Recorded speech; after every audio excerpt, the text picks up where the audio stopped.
Thay, pra gente falar de um assunto que parece estranho no início, mas que se vocês pararem pra pensar, é mais óbvio do que parece. A gente vai falar da história do futuro. Prof, o que tu bebeu hoje além deste chopp ilícito? Não, nada, queridos, mas é assim, história do futuro é o presente. Ai, que tirada horrorosa. Pois é, mas é essa a ideia. A gente tem escutado várias pessoas falando hoje em dia, fazendo memes, claro, porque nós historiadores merecemos, eu confesso. Perguntando assim, como que os professores da história vão dar conta de explicar isso tudo no futuro? Também não sei. Né? Também estou em dúvida, também estou sem saber exatamente como agir, e aí eu resolvi gravar para me ajudar no futuro e para ajudar outros professores que vão chegar lá daqui a alguns anos e pensar, mas aquilo realmente aconteceu em 2020? Será possível? Será? Mistério. Mas foi, porque a gente está vivendo hoje uma era...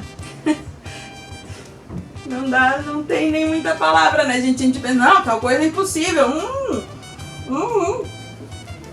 E é mais que possível. Então a gente separou alguns tópicos pra gente pensar e conversar. Vocês podem colocar nos comentários mais alguns que ajudem a gente no futuro a não esquecer da história do presente. Vamos começar pela nova febre mundial chamada TikTok. A gente ainda não tem bem certeza até onde vai o TikTok, mas ele é a nova febre em questão de redes sociais entre os famosos, onde tu dubla e tu faz um monte de coisa com filtros e tal. Mas ele é o novo queridinho do momento. Sem esquecer o quê? A gente não pode esquecer disso aqui. Rede do Facebook, o Mark Zuckerberg. Tá por tudo, né, meus queridos? Tu abre o teu WhatsApp, que hoje é um dos principais meios de comunicação entre as pessoas, e ele diz ali, from Facebook. Tu abre o Instagram e ele diz, from Facebook. Tu abre a geladeira e ela diz, from... Que é a sensação que a gente tem, né? Que uma hora tu vai abrir a geladeira e ela tá fazendo teus stories.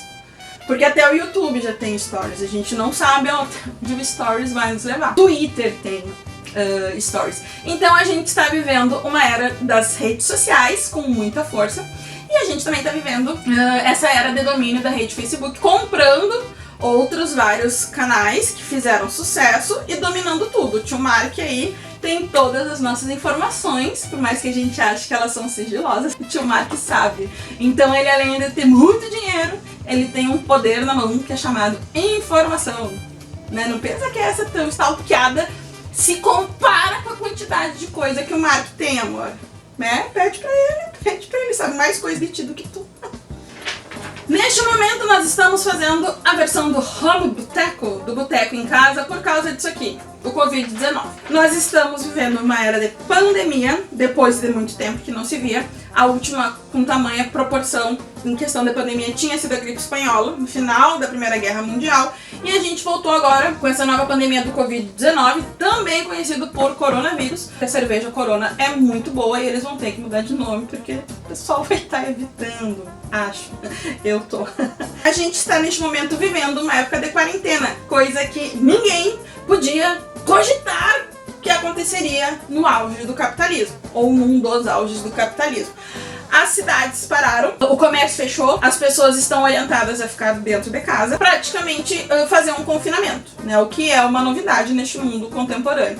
Então a gente fechar as lojas, fechar as instituições e tudo mais, não era um cenário que se podia prever de uma forma palpável, apesar de alguns estudos já terem demonstrado que isso poderia vir a acontecer. E a gente tem então essa nova realidade. E aí, como eu coloquei aqui, a gente está vivendo a era da live. No início tava massa, mas eu não aguento mais. É live todo dia, o tempo todo, o dia inteiro, sinto seu corpo, sinto seu cheiro. É ótimo, a gente agradece, é um entretenimento, mas a gente faz merda, a gente fica bêbado em casa, a gente fica sozinho, a gente fica carente, a gente canta música alto, a gente xinga os vizinhos. Existe hoje um diálogo, né? Como retomar a economia. Vai se conseguir retomar a economia, a vida voltará a ser como era antes, as pessoas estarão mais solidárias depois que esse período passar, ou isso é só agora pra ficar bonito nos posts e na televisão? A gente não sabe. Vamos torcer que a sociedade se reinvente o suficiente depois disso pra aprender a viver de uma forma mais coletiva. Honestamente, não levo fé.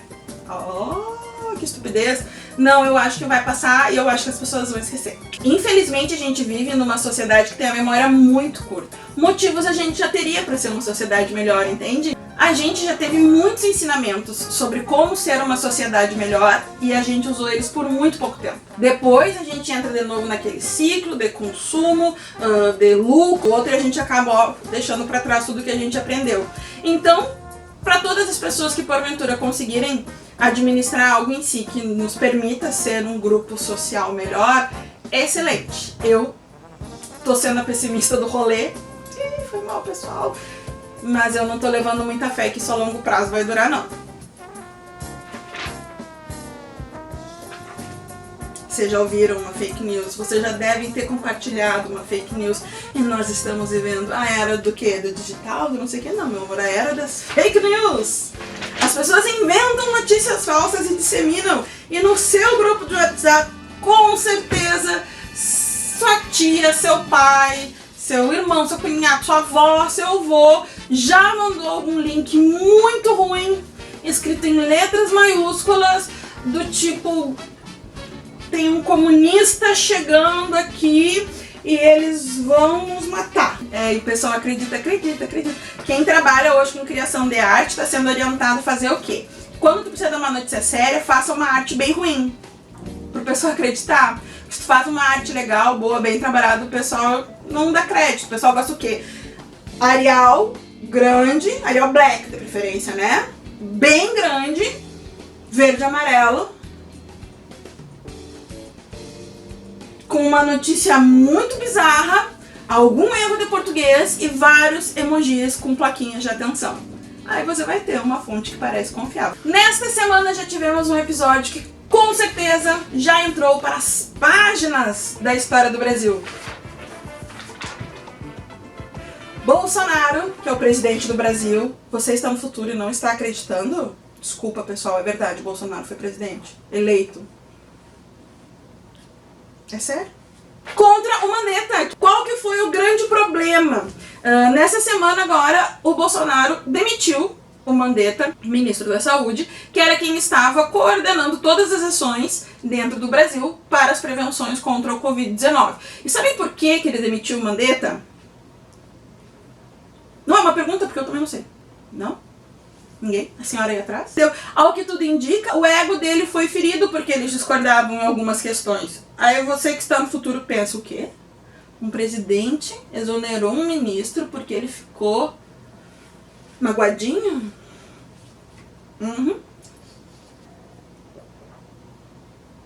Aliás, ao que consta, porque eu não tenho provas, a família do nosso atual presidente é uma das grandes chefes disso aqui.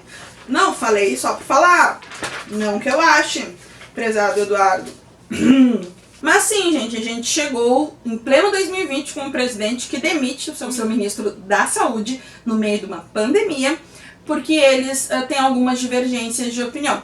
Aí agora a gente pode ver que o carinha lá da família Adams, ele já assumiu, pelo que a gente não sabe o que esperar dele ainda no cargo, porque foi agora. O grande duelo entre o Bolsonaro e o Mandetta era que o Bolsonaro é contra a quarentena e o isolamento social, e o Mandetta defende o maior isolamento social possível das pessoas, mesmo não estando em grupo de risco da doença. Esse slide não pode faltar. Você, professor de história, precisa falar sobre isso. É um dos assuntos mais sérios que tem movido o Brasil nos últimos dias. Aqui, meus queridos. Aqui está a história acontecendo.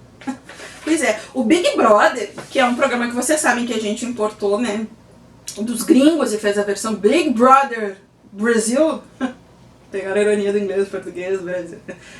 Mas o Big Brother, pra vocês terem noção, ele chegou ao ponto que ele atingiu a marca em um paredão de 1 bilhão e tanto de votos. 1 bilhão e tanto de votos. O que os brasileiros estão fazendo? Estão de quarentena e votando no Big Brother. Inclusive, sabe quem? Eu votei para Felipe Prior sair. O que tem envolvido essa edição do Big Brother, apesar de ser um programa que tem todos os seus questionamentos, as suas dúvidas, e não é sem razão, por ser um reality show e por ter as suas banalidades, é que este Big Brother, ele apresentou algumas facetas da sociedade. A gente teve um grupo de mulheres muito fortes e um grupo de homens muito questionável, vamos usar essa palavra.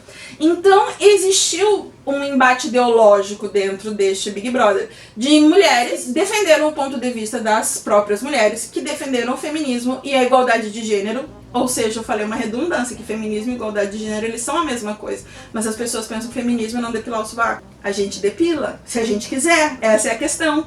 O feminismo diz assim, ó, quer depilar o sovaco, meu amor, depila. Não quer depilar o sovaco, meu amor, não depila, porque você é livre. É isso que a gente defende, não é que a gente tem que ser peluda. E do outro lado, um grupo de homens que se mostrou desde o início com características bastante machistas. Ah, está sendo acusada de machismo, está... Você foi. Por exemplo, eles chegaram ao ponto de criar planos mirabolantes para tentar diminuir a honra das mulheres. Eles queriam seduzir as meninas que tinham namorado, eles falaram isso declaradamente no programa, para fazer com que elas traíssem os seus namorados, porque eles eram muito irresistíveis, os caras do programa, para a moral delas cair com o restante do país. E isso era um plano que eles mesmos declararam.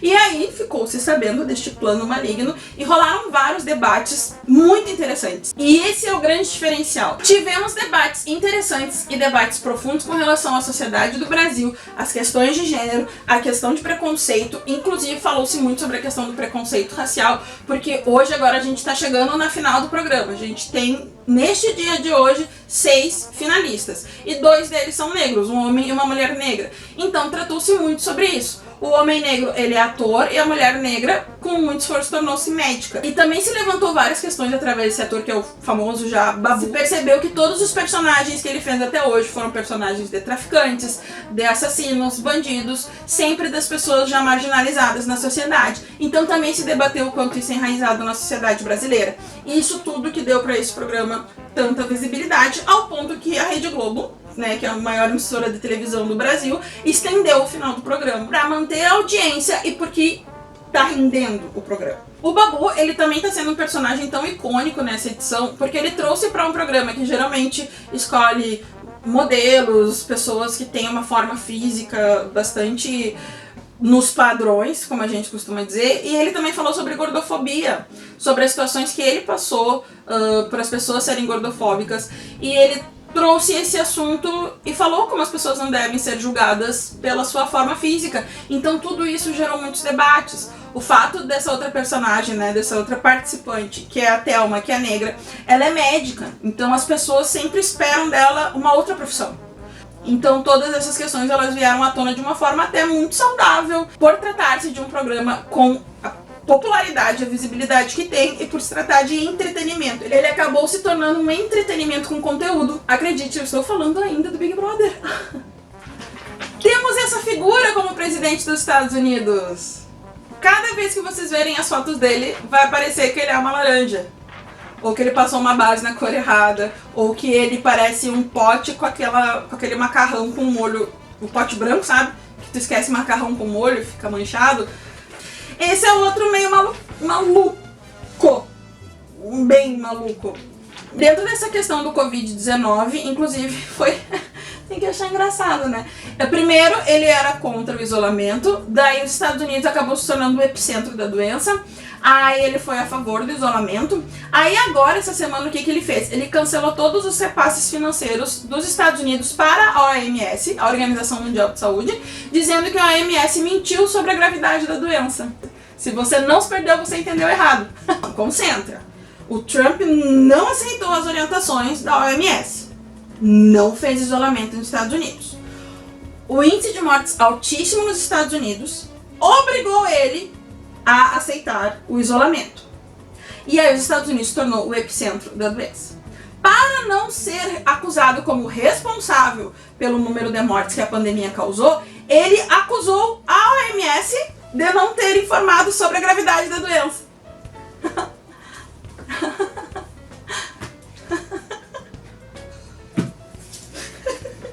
Para encerrar essa conversa de hoje, vocês talvez tenham mais coisas para lembrar e colocar aí nos comentários. A gente esperava que em 2020 iam ter carros voadores, né? Que a gente fosse, sei lá, ter tecnologia supersônica, que a gente fosse teletransportar, que a capa da invisibilidade do Harry Potter fosse existir. Mas nada disso, gente. A gente chega em 2020 com o quê? Com Twitter bombando, redes sociais bombando, TikTok nascendo, o WhatsApp como principal fonte de informação, com um presidente do Brasil meio louco, que tem o que? Um histórico e um porte físico de atleta, que impede ele de adoecer. Eu não consigo falar assim.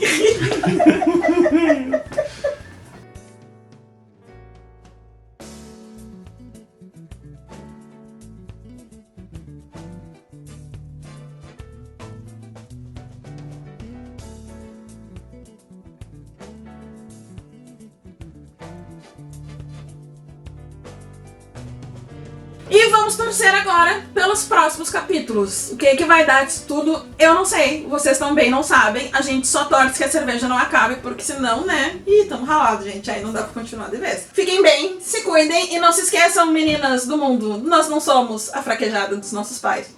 Um beijo, até a próxima.